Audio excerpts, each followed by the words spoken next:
Bossing, sigurado ako, yung tao na yun, siya lang ang makakatulong sa atin. Sigurado ka ba dyan? Tokmol? Opo, bossing. Kung hindi tayo pinagbibigyan ng mga tao sa baryong yun, kailangan natin gumamit ng ibang nilalang. Nilalang? At anong klaseng nilalang naman ang sinasabi mo? Bossing, naisip ko kasi, kung sila, mga ganong klaseng tao, o bakit hindi tayo gumamit ng gandeng klaseng tao, hindi ba? Parang palagay ko, Tukmol. Merong kayatang punto. Tapatin mo nga ako, bossing. Dun sa kabilang baryo, yung medyo malapit lang dun sa target nating baryo, meron akong nababalitaan. Meron daw isang matandang lalaki doon. Albularyo yun. Oh? Ano yung naisip mo na yan? Naisip ko, bossing. Kung gamitin kaya natin yung taong yon, lokohin natin siya. Gawin natin siyang kasangkapan para makuha natin ang gusto natin. Ano? Sa palagay ko nga, pwede yun. Kahit pa paano, may utak ka rin pala, Tukmol. O sige, puntahan na natin yung sinasabi mong yun. Hindi ako makapapayag na hindi mapapasatin yung plano kong kunin sa baryo na yon. At nagtungo nga doon ang magbossing na si Tukmol. Tapo! Tapo! Sigurado ka bang may tao dyan? Oo, may tao rito. Kumatok ka. Tapo! Sino yan? Magandang gabi po. Magandang gabi po sa inyo. Magandang gabi naman. Kayo po ay naparinig tungkol ho saan? Paano ba? Sabihin mo na. Kayo si Tandang Flavio, hindi ba? Oo, ako nga. Bakit? Isa po kayong albularyo. Pero masyado nang malalim ang gabi para manggamot pa. Di, Tandang Flavio, ganito po kasi yan. Alam nyo balitang balita yung pagiging tanyag na albularyo nyo. Kaya kahit gabi na, nagpunta kami rito ng bossing ko. Ito nga ang boss ko hindi naniniwala Pero alam ko, Tandang Flavio, na kayang-kaya nyong gawin ang ipagagawa namin sa inyo. Kapalit ng isang dakot na pera. Ano bang ibig mong sabihin dyan? Tapatin mo nga ako. Ang ibig kong sabihin, Tandang Flavio, meron kaming ipapagawa sa iyo ng bossing namin. Ngayon, kung kaya mo lang naman pero kung hindi, pwede kang tumanggi. Pero sa palagay ko, kayang-kaya mo yun. Kasi, albularyo ka, hindi ba? Diretsahin mo nga ako. Ako na ho ang magsasalita. Doon sa Tagumbaryo, meron akong gustong ipakuha sa iyo. Ano ba yan? Nakikiusap po ako sa iyo, Tandang Flavio. Kailangan ng anak ko ang bagay na yon. Anak mo? Bakit? Paano ba anak mo? Sabihin na nating may sakit siya at yung sakit niya wala nang lunas mula sa mga doktor. Tanging ang gamot na makukuha sa Tagong Baryo na yun ang tanging makapagpapagaling sa kanya. Ganun ba? At ikaw naman, Nakuha mo pa akong suhulan ng barya. Kaya ko namang gawin yun ng libre. Ganun ba? Naku pasensya na po. Kung nagkamali ako ng pagkakaistima. Kala ko kasi tumatanggap kayo ng konting suhol Di naman pala bossing Kung ganun, nagkakaintindihan ho ba tayo? Alam niyo mga kaibigan, ako'y tumutulong ng walang kapalit. Pero, gusto ko lang din masigurado, nasan ba yung may sakit? Kung kukunin ko yung gamot sa sinasabi niyong tagumpariyo, pwede naman. Gusto ko lang din malaman, yung may sakit, nasan siya? Kailangan dalhin siya rito. Kailangan dito siya gagamutin. Kasi nasa ospital. Kung ganon, ikaw lang din naman ang nagsabi na wala nang lunas ang sakit ng anak mo. Dalhin mo siya rito. Ilabas mo siya sa ospital. Haantayin ko kayo. Bossing, pwede na ba? Oo, sige. Babalik kami. Siya nga pala, ako si Willie. Ikinagagala kitang makilala, Mr. Willie. At ako naman si Tandang Flavier, ang albularyo sa baryong ito. Salamat naman kung ganoon. Matapos nilang magkasundo, umalis na si Boss Willie at si Tokmol. Si Matandang Flavier naman, asang-asa na babalik sila at tutupad sa kanilang pinag-usapan. 2 oras ang lumipas. Dumating ang dalawa, pero walang bit-bit na bata. Nagtataka noon si Tandang Flavier kung bakit wala ang nasabing pasyente. Nasaan na yung pasyente? Tata Flavier, hindi kasi pinayagan ng doktor makalabas. Oo, totoo yun. Hindi pinayagan ng anak ko. Siguro, mas makakabuti kung kunin mo muna ang gamot doon sa Tagumbaryo. Ganun ba? Alam nyo, muntik na akong maniwala sa inyo Pero, bibigyan ko pa kayo ng pagkakataon. Dalhin nyo rito ang pasyente dahil kapag hindi nyo nadala rito, walang pupunta sa baryong yun at hindi nyo ako kayang utusan. Dahil sa hindi nila mauto ang matandang albularyo, nag-isip ng paraan si Tokmol at si Willie. Bossing, anong gagawin natin? Ano ka ba? Madali lang yan. Maghahanap tayo ng magpapanggap na bata. Oo nga no. Kaya sa'yo ako bossing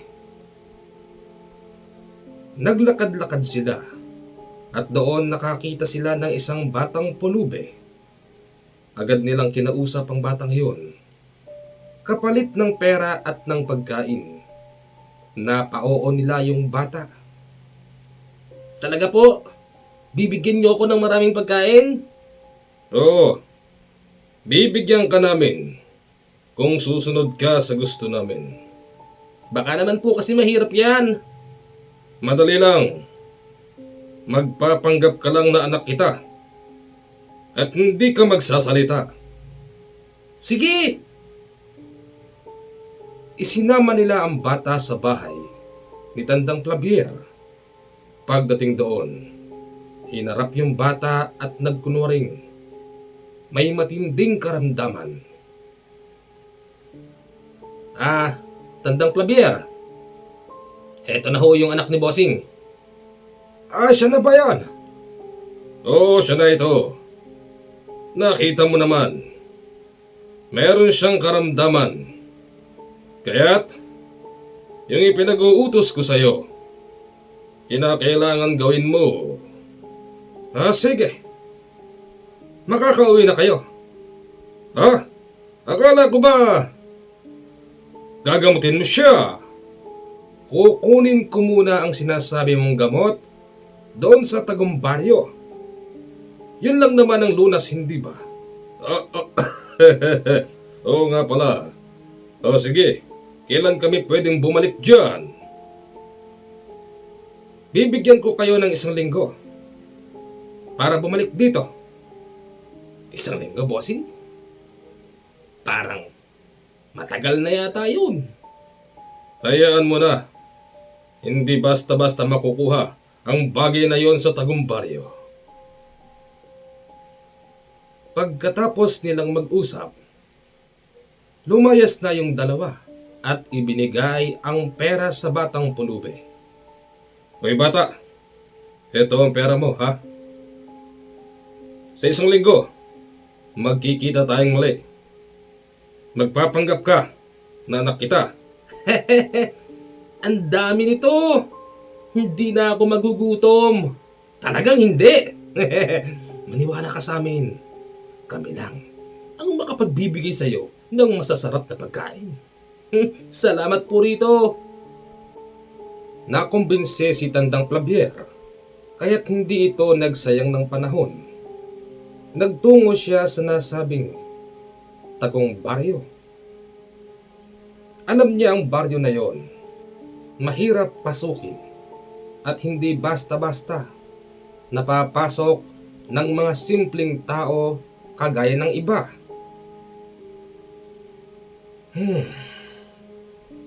Heto na yon. Kakaibang takot ang nararamdaman ko dito. Pero kailangan ko itong gawin. Ito ang aking nasubpungan. Nasubpungang trabahuin habang ako'y nabubuhay. Kaya mo yan, Flavier. Kaya mo yan. Anong ginagawa rito ng isang albularyo? Ha? Eh, magandang araw ho. Walang maganda sa araw. Gabi na ngayon. Mukhang nanginginig ka na sa takot. Anong kailangan mo? Oops! Meron kang gamit na isang makapangyarihang Antigo de San Benito. Saan ang galing yan? Yan ba'y ipagkakaloob mo sa amin ngayong naririto ka? At anong kapalit niyan? Ay, kaibigan, ako si Flavier. Ano? Ulitin mo. Ako si Tandang Flavier. Oh, kilala kita. Ikaw yung albularyo sa kabilang bayan. Anong kailangan mo? Oops! Huwag mong ipagmamalaki sa amin na meron kang suot niyan. Nakakapasuman, mainit at may malakas na gabay. Pero hindi kami nasisindak diyan. Huwag kang mag-alala, kaibigang. Ano na nga pangalan mo? Ako ang gabunang si Waldon. Waldon? Meron kasi akong pasyente. At ang pasyente kong yun, wala ng lunas. Kaibigang Waldon, dito sa baryong ito, naririto ang lunas. Maaari ba kung pumarte man lang kahit nakakaunti? Ganun ba? Kung ganon, mag-inuman muna tayo. Ay, hindi ako umiinom. Iinom ka? O hindi ko ipagkakaloob sa iyo ang gusto mo? Sino yan? May dayuhan po. Magandang araw ho. Gabi na. Hindi na araw ngayon. Magandang gabi po. Ako si Tandang Flavier. Isa po akong albularyo. Kaya naman pala, iba ang nararamdaman ko sa iyo. Waldon, ano ang kailangan ng taong ito? Meron daw siyang kailangan. Ang kailangan niya ay gamot sa sakit na hindi na kayang lunasan ng mga doktor. Ganun ba?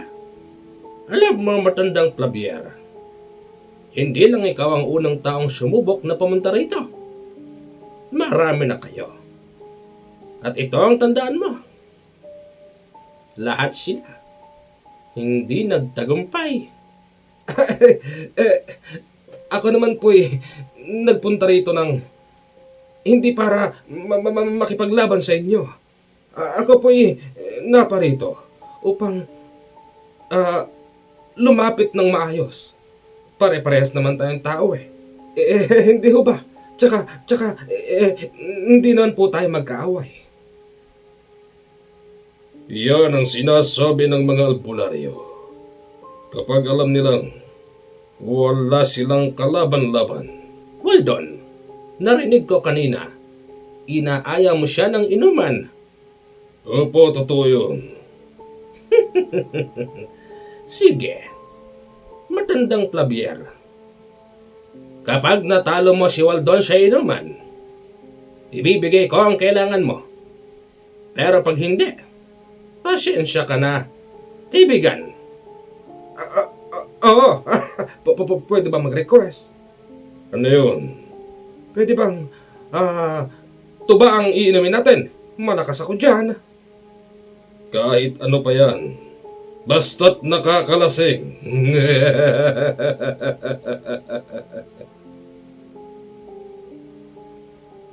Humarap si Tandang Flavier sa loob ng isang kubo. Akala nila, sila lang. Pero tila ba nagkamali siya dahil meron pang iba roon. Mga malalaking tao. Teka lang, akala ko'y tayo lang. Meron pa palang iba. Huwag ka nang mag-inarte dyan. Hindi tayong dalawa ang maghaharap. Sila! Sila? Teka, sino ba sila? Aba, takot na takot ka. Bakit? Nakakatakot ba ako? Ang laki ng katawan mo. Ay, teka, gabunan ka rin ba? Hindi. Hindi ako isang gabunan. Katunayan, parehas nga tayong dalawa eh. Ano? Parehas tayong dalawa? Paano nangyari yon? Hoy, matandang Flavier. Sa kanya ka hihingi ng hinahanap mo. Kapag natalo mo siya, sige, kunin mo ng libre ang hinahanap mong gamot. Alam mo kaibigan, marami nang sumubok na kunin yan, pero hindi nakuha. At lahat sila, hindi nagtagumpay.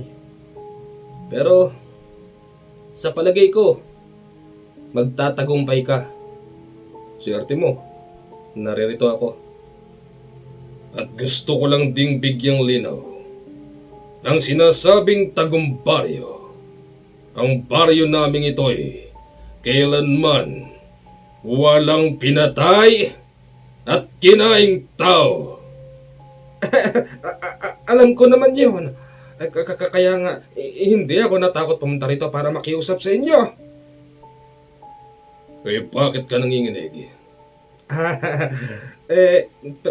First time ko lang makarating dito. Huli ka na. Ano pa bang inaantay natin dyan? Mag-inuman na tayo.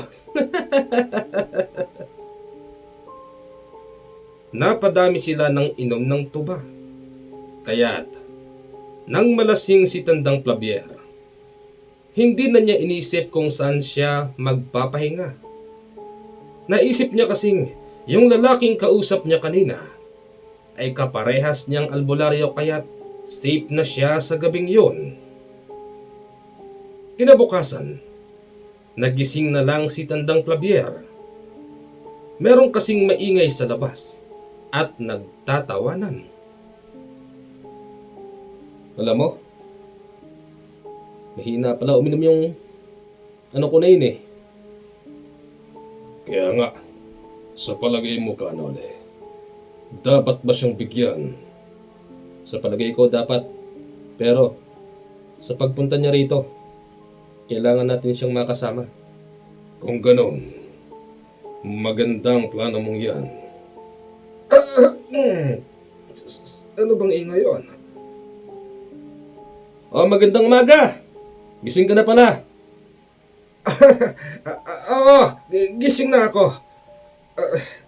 Sandali lang. Nole ka mo ang pangalan mo. Oo, Nole ang pangalan ko. Parang minsan ko nang narinig ang pangalan mo, kaibigan. Minsan? Hindi mo ba alam na ang taong ito ay marami ng pinatay na kagaya mo? Ay, kagaya pala namin. Ikaw naman, huwag mong tinatakot si Tandang Flavier. Sa nakikita ko sa kanya, matatakotin siya pero okay naman. Nasa panig natin siya.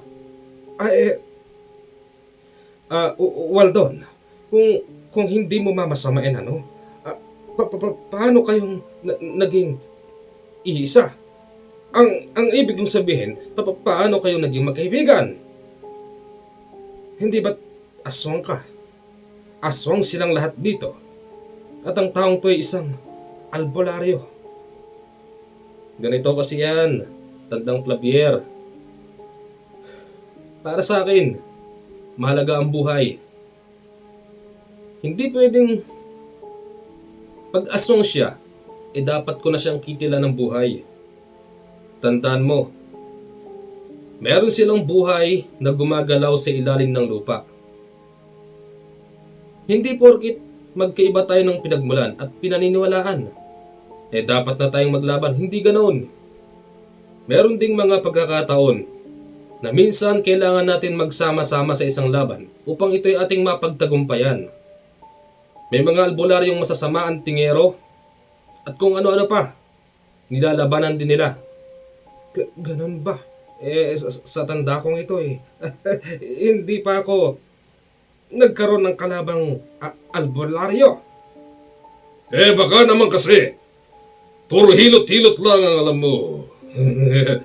Ikaw naman, huwag mo namang takutin.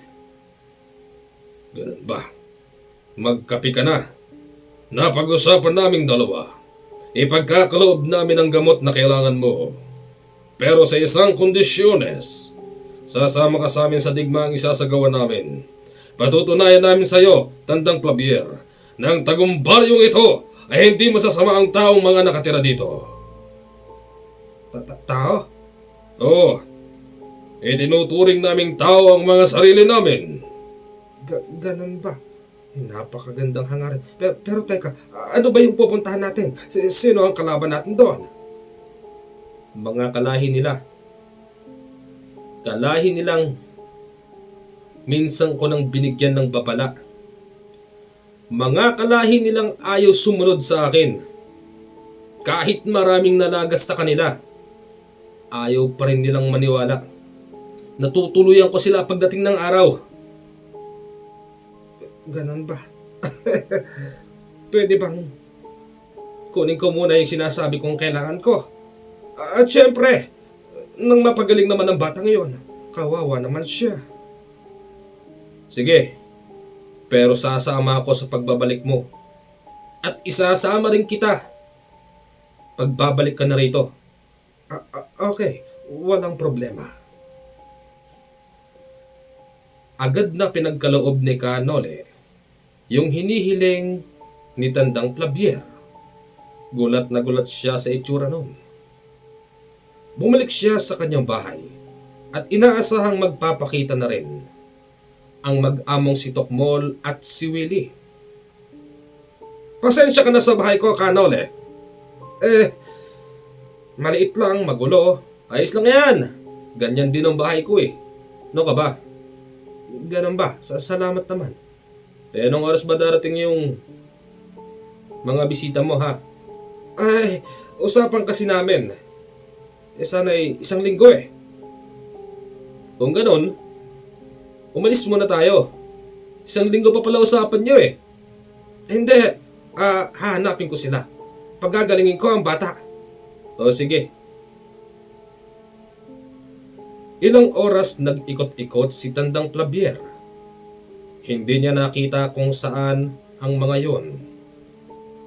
Sumama rin si Kanole dahil nainip na ito. Teka, ayun sila. Oo, ayun sila. Nakukuha kaya talaga nung matanda na yun yung pinakukuha natin? Hoy! Hoy! Oh, ayun pala eh. Ako nga ito. Huwag mo sabihin na ako mo na yun. Teka nga, Tandang Plabier. Sino ba yung tao nangangailangan ng gamot? Bakit? Niloloko ka lang ng mga ito eh. Hoy, ikaw. Ako? Ikaw nga. Nasaan yung sinasabi niyong bata? Anak ni bossing yon. Oo, anak ko siya. Kukunin ko lang. Susunod kami ron sa bahay niya. Bilisan nyo. Importante to. Hoy, teka. Saglit lang. Ha? Bakit? Susunduin ko na yung anak ko. Sandali lang. Bakit, Kanole? Meron akong plano. Total, niloloko lang tayo ng mga ito eh. Makikipaglokohan din tayo. Sige, diskarte mo na yan. Ano pangalan mo? Willie. Ako si Willie. Tokmol po. Tokmol Willie. Sumama muna kayo sa amin. Doon sa Tagumbaryo. Bakit? Akala ko'y dala nyo na yung nasabing gamot. Ang totoo niyan, kinakailangan kayo ang kumuha. Huwag kayong mag-alala. Hindi na kayo mahihirapan sa pagkuha doon. Kasi, naipagpaalam na namin kayo. Ganun ba? Totoo yun. Yung kasi ang sabi doon eh. Bali, kami ang magiging tulay. Upang sa gayon ipagkaloob na sa inyo ang gamot para sa batang yon. Teka, Kanole, sigurado ka ba dyan? Sigurado ko. Sige, sasama kami. Pero siguruhin yung hindi kami mapapahamak dyan. Sigurado yun. Naisama nila si Boss Willie at si Tokmol doon sa nasabing Tagumbaryo. Pagdating doon, hinarap sila ng matandang si Asen. Sila na ba? Yung kukuha ng halamang gamot? Sila na nga ito. Waldon? Ano po yun? Kausapin mo na. Teka lang.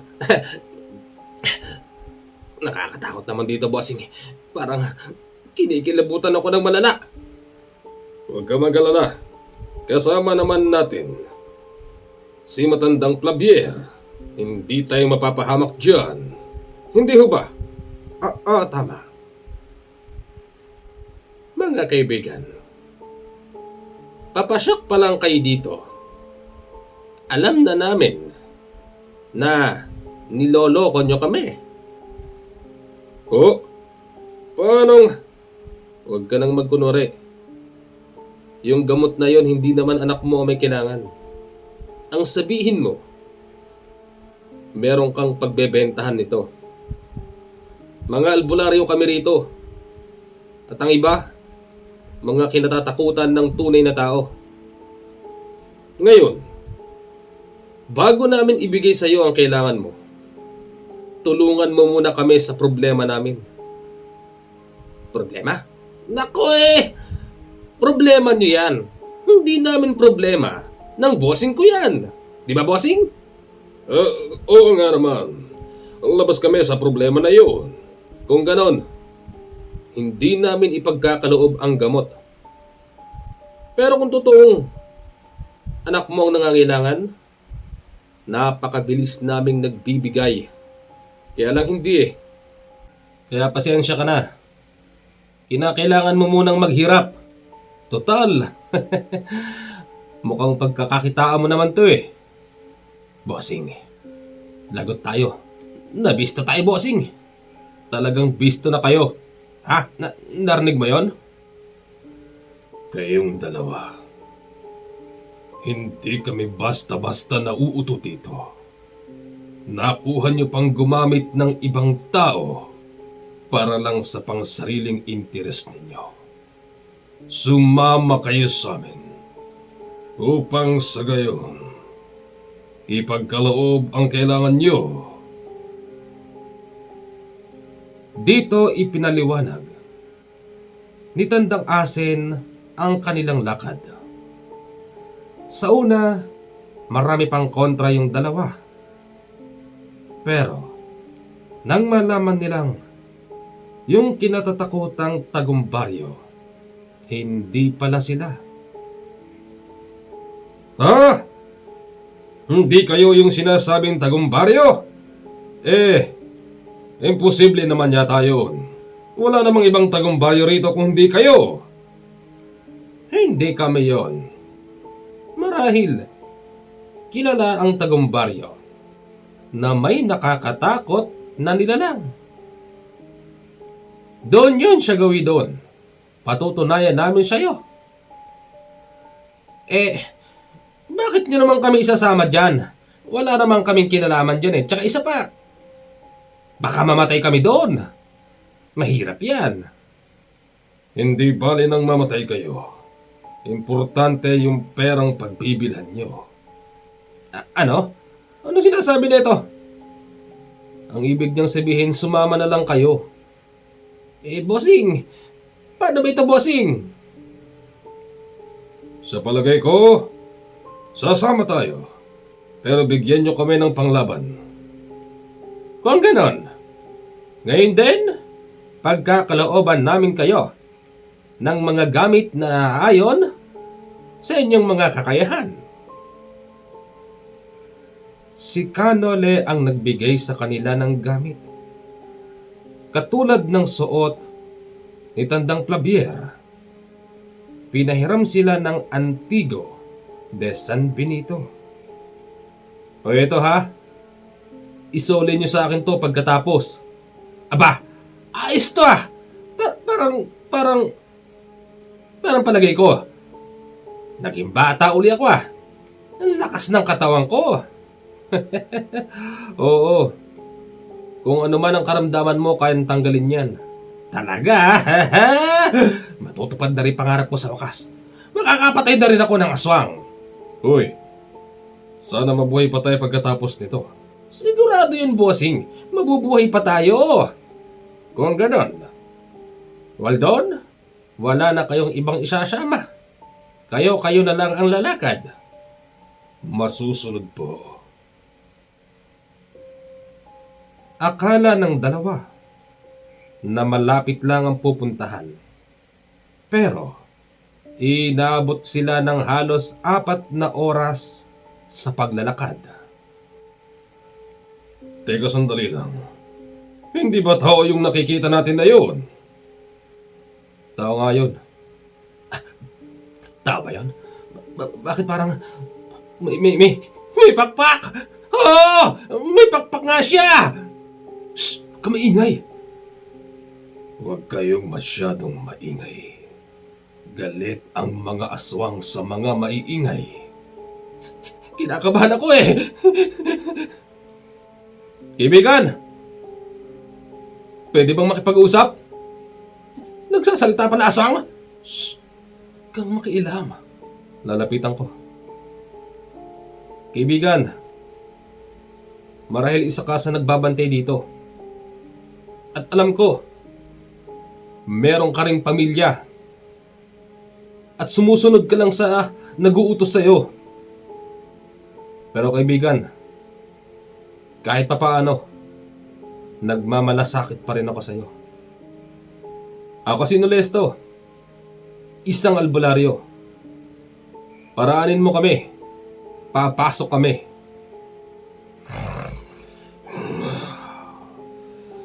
Ang utos sa akin, ang sino mang dadaan ay dapat kong patayin. Makulit pala isang to eh! Banatang ko ito eh! Teka lang, bossing. Wag! Alam mo bang gamitin yan? Alam ko! Ilalagay ko lang daw ito sa kamao ko eh!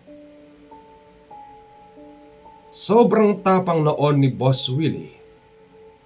Agad niyang inundayan ng suntok yung lalaki sa daan. Nang bumulagta ito sa tabi, sinundan naman ito ni Waldon. Hinatak-hatak at hinagis sa pababang bahagi ng gubat. Wala na tayong poproblemahin pa, Kanole. Umalis na tayo. Puntahan na natin ang kalagitnaan ng baryo. O sige. Willie, magaling yung ginawa mo. Salamat kung ganoon. Naunahan mo lang ako eh. Ako dapat nung gagawa nun, bossing. Sa susunod, ikaw naman ang dumali. Napagtanto nila. Pagdating sa nasabing kalagitnaan ng tagong baryo, nakakabinging katahimikan ang meron doon. Kala ko ba may makakalaban tayong aswang dito? Wala akong makita. Oh, mga aswang, nandito na si Tukmol. Alalay ni Boss Willie. Lumabas na matatapang dyan. Yari kayo sa akin, meron akong gamit. Sa palagay ko, nagtatago lang sila sa tabi. Sa palagay ko nga, Waldon, pakiramdam ko, ang lahat ng mga mata nila'y nakatingin sa atin. Maging alerto kayong dalawa. Maya-maya pa, sa gawing likod ng bahagi ng nasabing tagong baryo, may naglalakad na isang matandang may hawak na tungkod. Kapansin-pansin na meron itong bukol sa likod. Hirap na sa paglalakad. Tapos, mahaba ang buhok at bigote. Ito! Ito na yan! Teka lang, Waldon. Hindi ito yun. Nakapagtataka. Nasaan ang mga kalaban dito? Mga iha, ano bang ginagawa niyo rito? Hoy, tanda. Nasaan ang mga aswang dito? Nasaan sila? Aswang, ano bang sinasabi mo dyan? Walang aswang dito, ano ka ba? Kapag hindi ka nagsabi ng totoo, mamamatay ka. Sandali lang, Waldon. Hindi ganyan ang pakikipag-uusap. Hindi kaya nagkamali tayo ng lugar? Hindi kaya't niligaw tayo? Oy, Tatang! Alam mo, ako may pasensya ko ah. Sabihin mo na, nasaan ang mga aswang sa baryong ito? Dahil kapag hindi mo sinabi, nakita mo to? Isang tama ko lang sa ito. Tagong baryo ba ang hinahanap ninyo? Bakit? Hindi ito yon. Doon pa sa gawi roon. Lumakad kayo. Doon, pakiusap. Lampasan niyo ang baryo namin. Tumingin si Kanole sa paligid. Napagtanto niyang nagkamali nga sila.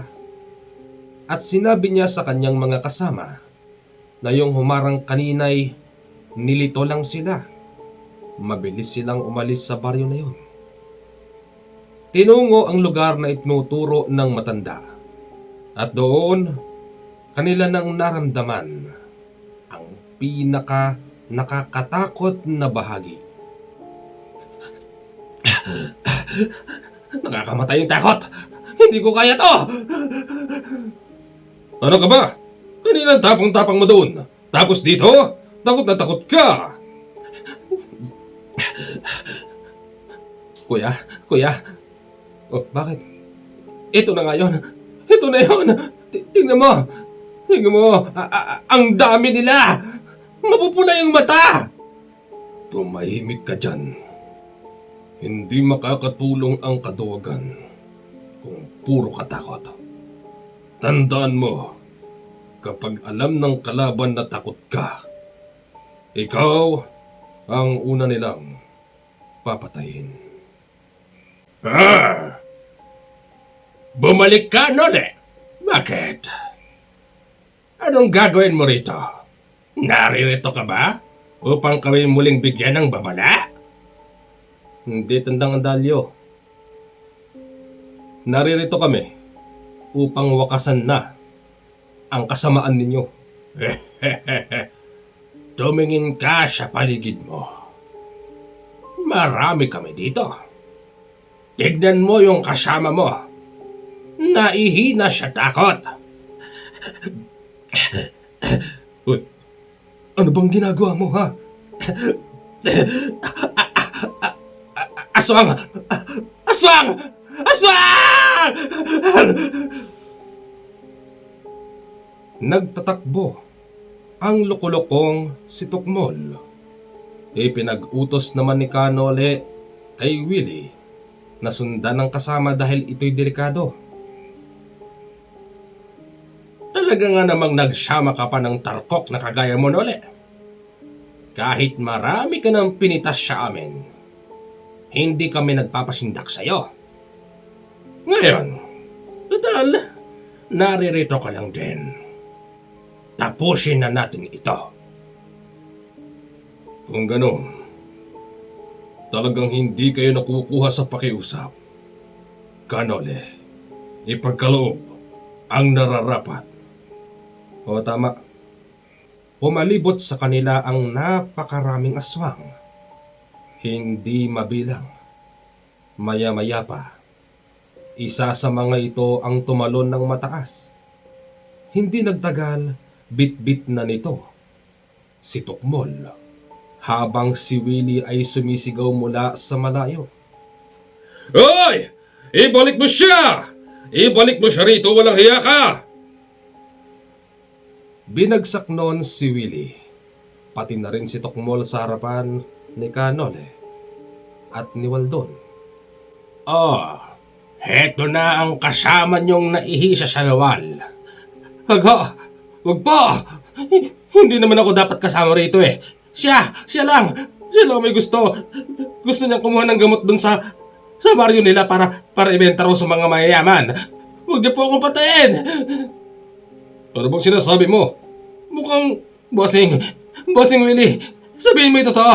Hindi ho ba? Ano ba naman to? Nagkamali yata tayo. Kaya nagkamali kayo o hindi? Matitikman nyo ang parusa namin.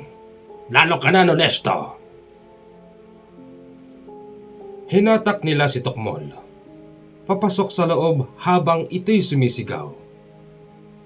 Ang boss naman niyang si Willie, walang nagawa nung oras na yon. Huwag mo na silang idamay pa. Tayo na lang. Sige. Katulad ng sinabi mo, hindi makikialam ang lahat ng mga naririto. Sa oras makialam ang kasama mong si Waldon, papatayin namin ang kasama mong naihisa sa lawal. Ipinakita ng matandang Andalyo yung tungkod niyang itinatago. Kapansin-pansin na tila ba kakaiba yun. Hindi kasi ito gawa sa punong kahoy. Para ba itong hinulma mula sa kulay itim na bato na nakukuha sa ilalim ng lupa. Ano, Nolesto? Natatakot ka na ba? Oo. Natatakot ako. Hindi sa'yo. Pero dyan sa tungkod mo. Alam ko kung saan ang galing yan. At alam ko rin ang hangganan ng kapangyarihan yan. Mag-iingat ka, Kanole. Naririto lang kaming dalawa ni Willie. Kung sakali mang makialam ang mga kasama nito, doon pa lang din kami gagalaw. Ay, Waldon! Meron akong isang salita. Pag sinabi kong hindi sila gagalaw, hindi! Kung ganoon, simulan nyo na ang laban. Makapangyarihan ang tungkod ng matandang yun. Nang hatawin nito si Kanole, para siyang nabalian ng buto. Agad siyang bumulagta sa tabi. Habang ang matandang Andalyo, tila ba nagwawagayway na ng tagumpay. At ang mga tagasunod nito, tawa ng tawa habang tumutulo ang laway. Sabi pa nga nung isa, tapusin daw ng mabilisan si Kanole para yung hinatak sa loob ay mabilis nilang malantakan. Ang daya mo! Hindi ko napansin yun ah. Ang kapangyarihan ng aking tungkod ay pinagkaloob pa sa akin ng aking ninuno. Ito ay hindi namin sariling likha. Ito ay bigay ng kanyang gabay. Ganun ba? Kaya palang daya mo eh.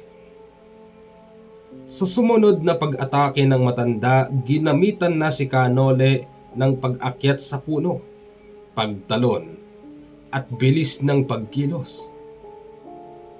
Tila ba nakalimutan ng matandang yon na kahit na ganong kabilis ang pagkilos niya, kaya rin siyang sabayan ni Kanole.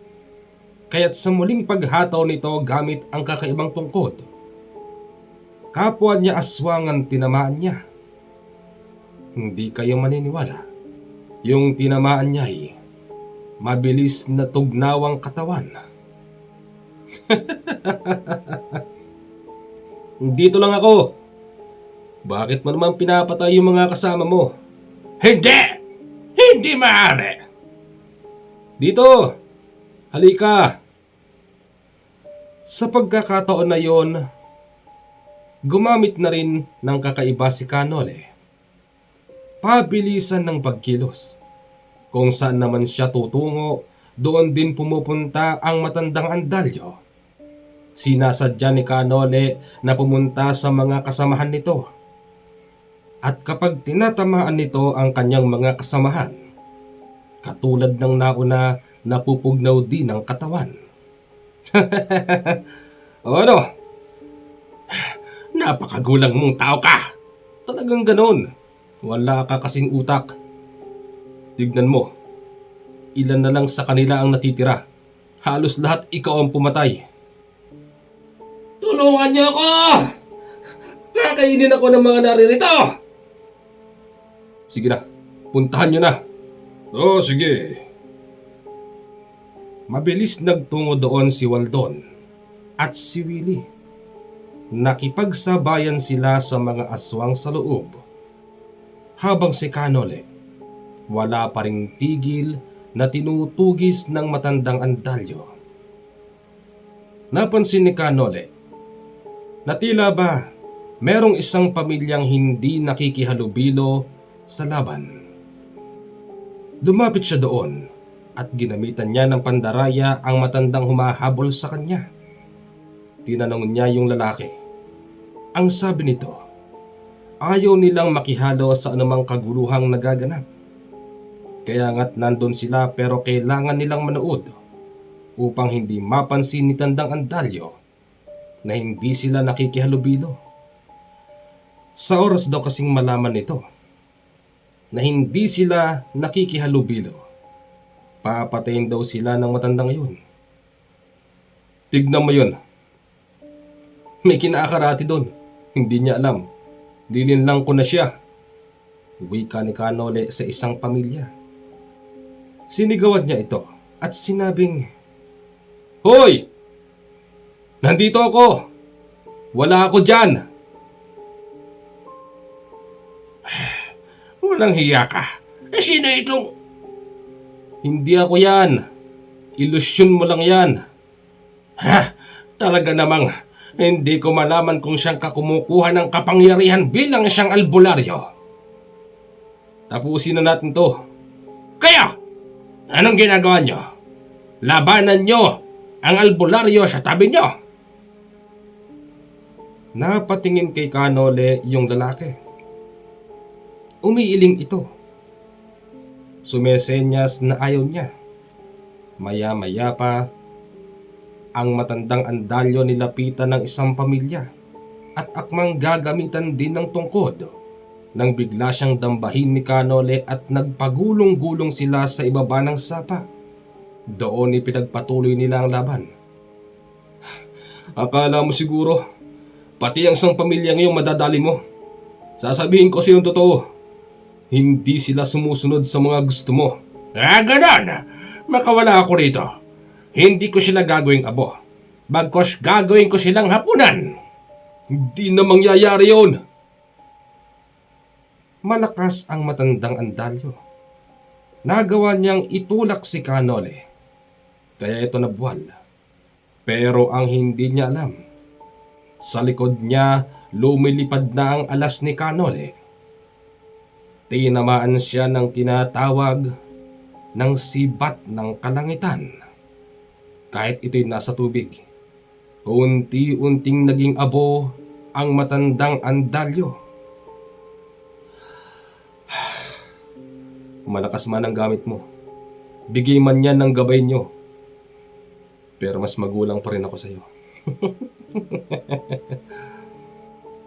Umakyat si Kanole sa mga kubo. At doon nakita niyang kontrolado na ang buong paligid. Oh! Kayo dyan! Patay na ang mga kasama nyo. Ilan na lang kayong natira. Hindi pa ba kayo susuko? Sumuko na kayo! Mahirap ang sitwasyon nyo rito. Kung sumuko sana kayo, hindi sana umabot sa ganito. Teka, nasaan si Tukmol? Nandun. May kausap. Sino? Sino pa? O di yung nagpapatibok sa puso niya. Ganon? Hanggang dito ba naman? Oo. Pumasok si Kanole sa kubo at doon niya nakitang merong isang magandang babaeng nagpapahid ng basang damit sa likod ni Tukmol. Diyan!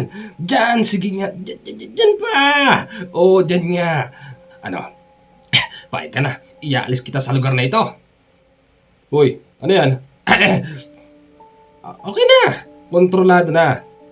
Alam ko. Halika na at alis na tayo. Hindi! Hindi ako alis dito. Hanggat hindi ko kasama ang binibining ito. Legal na kami. Sa tagal niyong naglalaban, aba, nakapagpamahiga na nga ako dun sa nanay at tatay niya eh. Ganun ba? Bahala ka na nga dyan. Pag ikaw lang nakaya ng aswang dito, lagot ka. Hindi! Ako bahala! Akin to! Love na love ko siya! Pagkatapos nun ipinahayag ng isang pamilya na muli nang babalik ang dating patakaran sa kanilang baryo. Bakit? Anong ibig mong sabihin? Paano?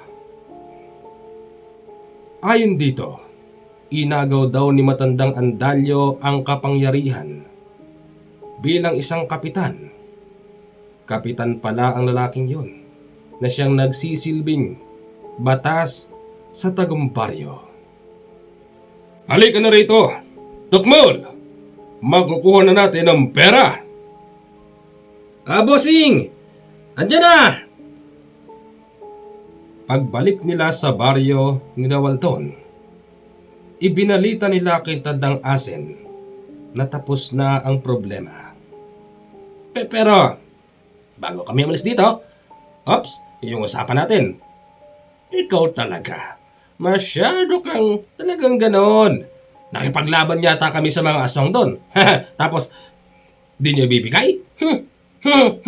Di ba, bossing? Huwag kang mag-alala. Ibibigay sa atin yan. Eto na. Bossing, ito ba yun? Hindi ko alam. Teka, sandali lang. Kanino nyo ba bibenta yan? Ang totoo po niyan, hindi ko ito ibebenta. Para talaga to sa anak kong nasa abroad. Pupunta kasi ako doon. Tapos, itong gamot na ito lang ang kailangan para gumaling siya. Yung batang ipinakita namin noon kay Tandang Clavier, hindi ko siya anak. Binayaran ko lang ang batang pulubi na yon. Hindi ko kasi basta makukuha yung anak ko sa abroad. Alam ko. Alam mo? Oo. Gayon pa man, binigyan namin kayo ng pagsubok. Upang sa gayon maging karapat dapat kayo sa gamot. Saan bansa ka ba pupunta? Sa Canada po. Canada? Opo. Hanggang dito na lang po ang ating kwento. Matagal ba kayong nagantay? Heto na po tayo. Magandang gabi po o araw sa inyong lahat. Ito ang inyong lingkod na nagsasabing, kung gusto mong makagante sa iyong kaaway, gawan mo ng mabuti at mahalin mo. Salamat po.